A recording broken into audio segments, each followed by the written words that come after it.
حافظ صاحب ایک تو ہمیں لائیو اسٹریمنگ جو لائیو پروسیڈنگ کی ہے اس میں ہم نے دیکھا کہ ججز نے خوب سیاست کا رنگ دیا ہے. جس جگہ جن سیاسی جماعتوں کو انہوں نے دکھانا تھا وہ اپنے آبزرویشن سے انہوں نے سنایا, دکھایا, بہلایا, سمجھایا, سب کچھ کیا. اس لائیو پروسیڈنگ کا یہ فائدہ کہہ دیجئے ان ججز کو ہوا. ایک تو یہ ذرا بتائیے سر. دوسرا یہ جو جن 39 ممبران کو سپریم کورٹ نے تحریک انصاف کا لکھ دیا, الیکشن کمیشن کے مطابق جو کہ ایک آزاد ادارہ ہے, با اختیار ادارہ ہے, خود مختار ادارہ ہے, ضروری نہیں کہ وہ سپریم کورٹ کے انلیگل انکانسٹیٹیوشنل فیصلے کو مانے. پھر بات وہی آتی ہے,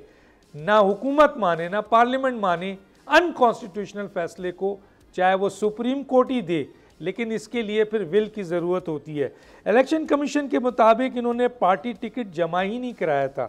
اور جن 41 ممبران کو آزاد کہا ہے وہ تو خود سنی اتحاد کونسل میں شامل ہو چکے ہیں. اب وہ کس طریقے سے قانون موجود ہے کہ آپ فلور کراسنگ نہیں کر سکتے, کیا ہوگا سر؟ دیکھیں ڈاکٹر صاحب, بات یہ ہے, پہلے میں جلدی سے آپ کو 4 فیصلوں کی طرف لے کے جاؤں گا. اس سے آپ کو سپریم کورٹ آف پاکستان کا آپ کو ایک ٹرینڈ نظر آئے گا, اور اس سے آپ کو پتہ چلے گا کہ کیا سپریم کورٹ آف پاکستان جو ہے وہ کانسٹیٹیوشن کے اندر رہ کے فیصلہ کرتی ہے یا کنوینئنس کے اوپر جا کے فیصلہ کرتی ہے, یا وہ اپنی جو ایک انہوں نے طے کر لیا ہے کہ ہم نے یہ فیصلہ کرنا ہے اور اس کے مطابق کرتی ہے. اگر ظفر علی شاہ والا کیس دیکھیں تو سپریم کورٹ کے پاس وہ یہ لے کے گئے تھے کہ جنرل مشرف جو ہیں ان کا جو ایکشن غلط ہے یہ ٹھیک ہے, اور انہوں نے کہا کہ غلط ہے. یہ ان کی ایک پریئر تھی, اور سپریم کورٹ کو کہا کہ آپ ایکسیپٹ کریں. سپریم کورٹ نے یہ کہا کہ جی اس ایکشن تو ٹھیک ہے, یہ ساتھ انہیں کہا کہ ہم انہیں 3 سال کے لیے کانسٹیٹیوشن امینڈ کرنے کی ایک پاور بھی دیتے ہیں. پاناما کے اندر معاملہ یہ گیا تھا کہ اس سارے کو انویسٹیگیٹ کیا جائے جو ایک پاناما لیکس آئی تھیں. معاملہ وہاں سے چلتے چلتے جو ہے وہ اقامہ کے اندر گیا, اور دنیا کے اندر کوئی ایسا ملک نہیں ہے کہ جو اپنے پرائم منسٹر کو اس کانسٹیٹیوشنل پروسیس کے علاوہ جو ہے وہ آؤٹ کرے آن دی ٹیکنیکل گراؤنڈز, جس کے اندر آپ کا آرٹیکل 62F آیا, جس کو ابھی سپریم کورٹ نے دوبارہ جو ہے اس کو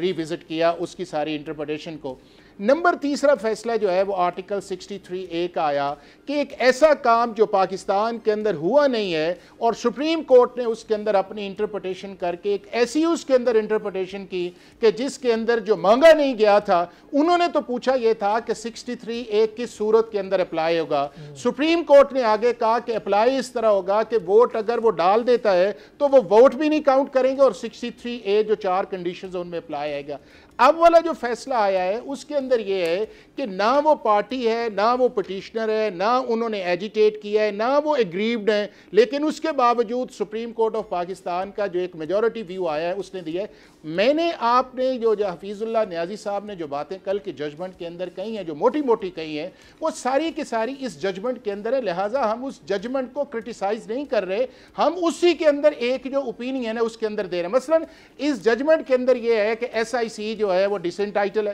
اسی ججمنٹ کے اندر ہے کہ PTI چونکہ ہمارے پاس ایز اے پارٹی کے طور پہ آئی نہیں ہے, لہٰذا ہم اسے ریلیف نہیں دے سکتے, اس کو الیکشن کمیشن کے پاس جانا چاہیے. کیا الیکشن کمیشن کو سنا کہ تمہارے پاس یہ آئے تھے اور تمہارا کون سا ایسا آرڈر تھا جس کو تم نے امپیونڈ یہاں پہ آ کے کرنا ہے؟ اسی کے اندر یہ کہا گیا ہے کہ ہمیں پولیٹیکل فیسیلیٹیشن یا ریڈنگ انٹو دا کانسٹیٹیوشن یا ری رائٹنگ آف دا کانسٹیٹیوشن نہیں چاہیے. اسی ججمنٹ کے اندر ہے. اسی ججمنٹ کے اندر ایک شخص نے یہ کہا ہے کہ ایک ایسی پارٹی کے متعلق ہم فیصلہ کر رہے ہیں جنہوں نے آلریڈی ڈکلریشن دیے ہوئے ہیں کہ ہم نے ایک یا پارٹی ہے یا دوسری پارٹی کو ہمیں جوائن کر لیا ہے, تو ان ایفیڈیوٹس کو ہم کس طرح ریورس کر سکتے ہیں. اور اس نے کہا یہ اپروپریٹ فورم جو ہے وہ الیکشن کمیشن آف پاکستان ہے. تو یہ وہ ساری چیزیں ایسی ہیں, میں یہ سمجھتا ہوں کہ جس کی بنیاد کے اوپر اگر آپ اس طرح کی فیسیلیٹیشن جس کا سپریم کورٹ آف پاکستان نے ایک عندیہ بھی دیا ہے, اس کے اندر پھر اس کے امپلیمنٹیشن کے آئیں گے. اگر نمبر 1 اس کی کمپلیکیشن کمپلیکیشنز کیا میں آپ نمبر 1 اس کی کمپلیکیشن ہے اس کے اندر ہے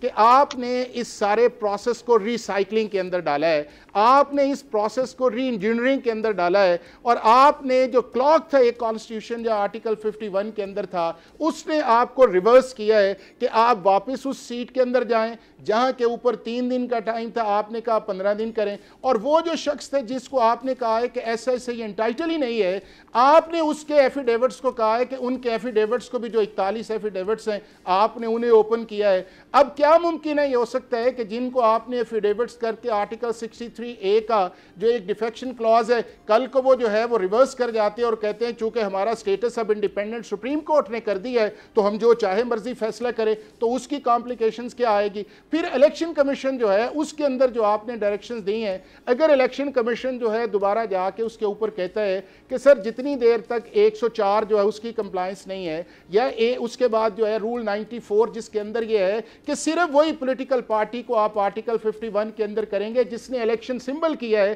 اور وہ پروویژن جو ہے نہ آپ نے سیٹ اسائیڈ کی ہے نہ الٹرا وائرس کی ہے, اور 215 کے اندر جو سپریم کورٹ نے ایک فیصلہ کیا ہوا ہے نہ آپ نے اس کو ری وزٹ کیا ہے, نہ آپ نے جو 215 جو ہے اسے ریڈنڈنٹ یا ultra virus of the constitution کیا ہے, اور پھر آپ اس کے اندر یہ کہتے ہیں کہ پی ٹی آئی جو ہے یا الیکشن کمیشن اگر پھر بھی کوئی پرابلم سمجھتی ہے تو ہمارے پاس تشریف لے آئے. تو میرا یہ خیال یہ ہے کہ اگر الیکشن کمیشن آف پاکستان دوبارہ چلا جاتا ہے اس کے اندر تو پھر آپ ایک اس پروسیس کے اندر چلے جائیں گے جو بڑا لمبا ہے.